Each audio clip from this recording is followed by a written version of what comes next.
Bonjour à tous et bienvenue dans ce JO Tour, l'émission qui revient sur les faits marquants de ces Jeux Olympiques d'hiver de Pékin. Performances, images insolites et exploits, ce qu'il ne fallait pas manquer, c'est maintenant.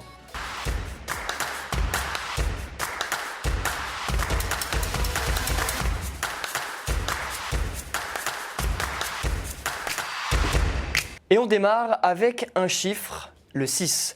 Alors non, ce n'est pas ma pointure de chaussures de ski, mais bien le nombre de médailles françaises au JO à ce jour. Cette 6e médaille est en argent, nous la devons à Chloé Trespeuch, qui l'a décrochée en snowboard cross. Après une grande déception à Pyongyang, la Française est allée conquérir le podium avec brio derrière l'Américaine Lindsey Jacobellis.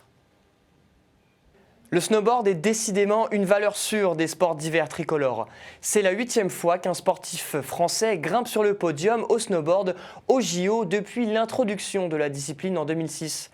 De quoi mettre en confiance pour la suite de ces JO côté français.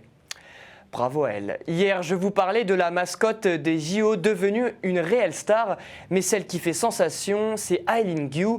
À 18 ans, l'athlète chinoise est arrivée première en finale du ski Big Air devant la française Tess Ledeux. Elle est la révélation de ces JO. Née en Californie d'un père américain et d'une mère chinoise, elle a décidé de représenter la Chine.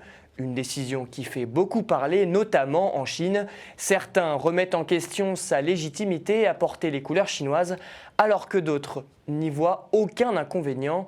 Je vous propose d'écouter quelques réactions d'habitants pékinois. Cela ne me dérange pas. Je pense que depuis qu'Aileen a la double nationalité chinoise, elle a vraiment un impact très positif sur la motivation du peuple chinois et la promotion du sport en Chine. Je ne pense pas que ce soit un gros problème. Ce n'est pas comme le système d'entraînement sportif chinois où les athlètes sont soutenus par le pays.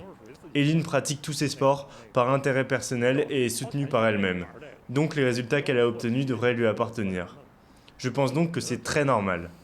Il y a aussi des athlètes chinois qui ont immigré dans d'autres pays, donc le fait qu'elle ait rejoint la Chine ne devrait pas être très controversé. Mais la compétition n'est pas finie pour la chinoise. Vous retrouverez Aileen Gu sur les pistes prochainement pour d'autres épreuves. Mais aussi sur les réseaux. L'athlète poste quotidiennement des vidéos sur le réseau social TikTok. Avec ses 160 000 abonnés, elle partage sa vie de sportive et de mannequin avec des vidéos qui cumulent jusqu'à 7 millions de vues. Elle sait tout faire.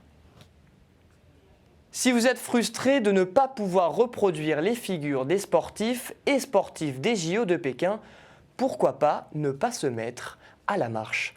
C'est en tout cas ce que font quelques visiteurs chanceux d'être dans la boucle fermée des Jeux Olympiques d'hiver. Avec une bonne paire de baskets, les plus courageux ont l'opportunité de gravir une section restaurée de la Grande Muraille de Chine, une chance inouïe. En revanche, pas de médaille pour le premier arrivé, mais une vue à couper le souffle. Voilà, c'est tout pour aujourd'hui. Merci d'avoir regardé JO Tour. On se retrouve très rapidement pour la prochaine édition. En attendant, continuez de vous informer sur Télé Sud. Au revoir.